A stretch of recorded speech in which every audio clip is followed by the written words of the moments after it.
Welcome to Fewer Things Better. This is the place for all of us who are big on goals and short on time. Together, we'll explore smart, simple ideas on how to retrain your brain and unlock your life. I'm your host, Kristin Graham. Let's get started.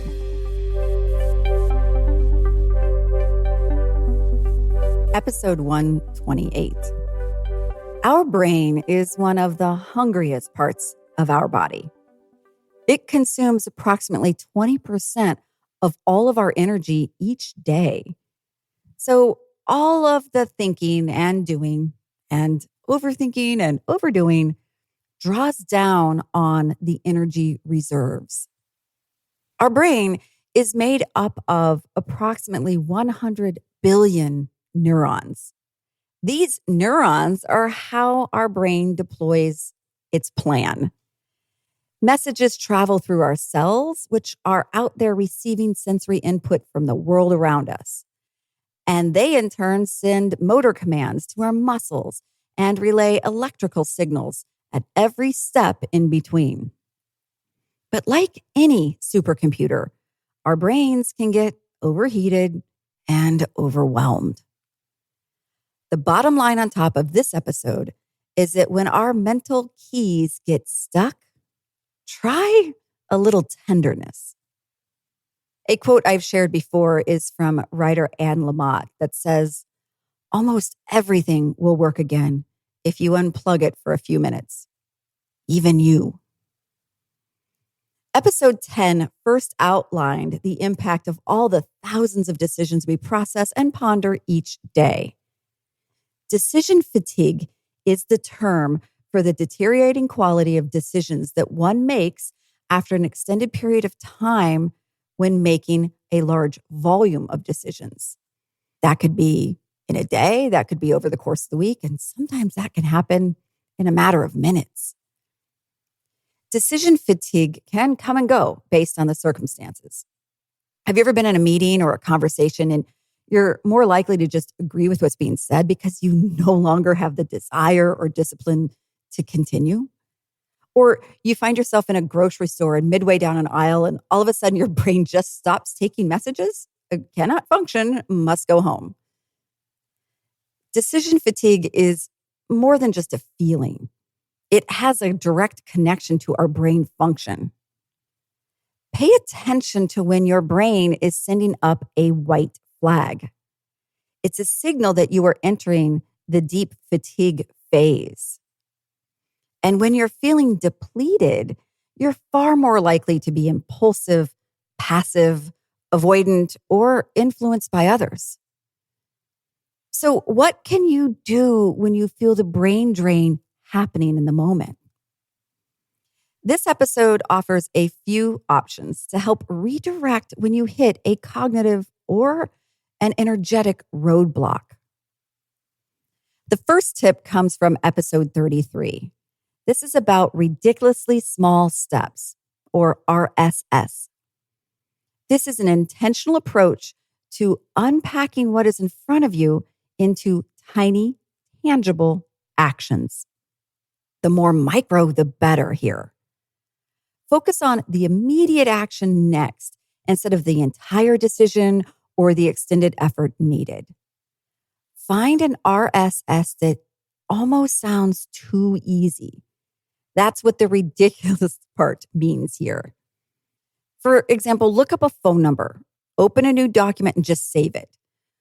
Go and put away just one dish or fold one piece of laundry. Once you extend an initial effort, even for a matter of seconds, you don't have to finish the entire element in order for momentum to be set in motion. Number 2 is to borrow energy. Earlier this year, I heard about the concept of body doubling, which is the practice of doing a task in the presence of someone else. It's also sometimes known as parallel working. It's a strategy where you rely on the presence of another person or people to increase your own focus and motivation to work on tasks. Now, this can be an arranged agreement. Think of it like a study buddy, or a virtual one where you both focus on a task without much interaction and no physical presence required. It can also be a focus function when you go to a place where others are, such as a library, a coffee shop, etc. Physiology research suggests that this co-working approach can activate the brain's dopamine reward circuitry. Part of this reason is because body doubling centers around social facilitation theory, which says that people perform better when in the presence of others. Like if you're at a gym or in a sporting environment and you see other people still going, you're more likely to pick up their pace or extend your own effort. I did this myself recently while packing up my house. A friend was over getting some of her things from my storage area. We were in the same room, but sorting through different boxes, and just her mere presence boosted my motivation to keep going. I've also done similar efforts with virtual groups where we meet online at a set time and work quietly on individual projects for a set amount of time. The third tip is another cognitive tool of what I call the mental multiple choice. When I'm overtired, overhungry, or just overwhelmed, I try to switch to a this or that model. Do I want this or this? And listen for your brain to respond. Sometimes your body responds for it. And even a response that says, I don't want either one of those, is actually progress. The move into the multiple choice can then be, okay, pick one of these three things. You can do that if you're trying to make a decision, let's say about what to eat, but also what to do next. So I can work on this email, I can work on this project, or I can return that phone call. The trick is to only do this a couple of times. Otherwise, your brain can get overwhelmed all over again. But there's a sweet spot to making decisions. When you narrow down to just a few options and help focus on the ridiculously small step in the here and now, you get more control back when you're feeling somewhat out of control. Not all of these options will work every time, but having a few tools within reach will help when you start to feel the burn of indecision and inaction. A bonus boost is always sleep. And I know it may not be available in all circumstances, but research has shown that there are very real reductions in our cognitive quality when we try to push through and carry on. So if you have an opportunity for a nap or to sleep on something, not as a way to avoid it, but as a way to refresh and reboot, it will fundamentally help that fatigue feel a little bit more manageable. So to recap, break actions into micro bits with ridiculously small steps. Borrow energy when you can from others. Look for multiple choice, or at least a this or that. And prioritize sleep, or at least some rest.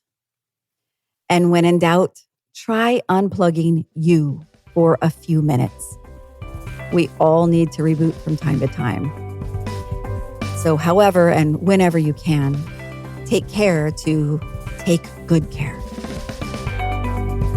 Thanks for listening. You can find a lot more like this by following me on LinkedIn or going to unlockthebrain.com and joining the mailing list. And if you found value in this podcast, please take a moment to rate or comment. Thanks so much. And now let's go do fewer things better.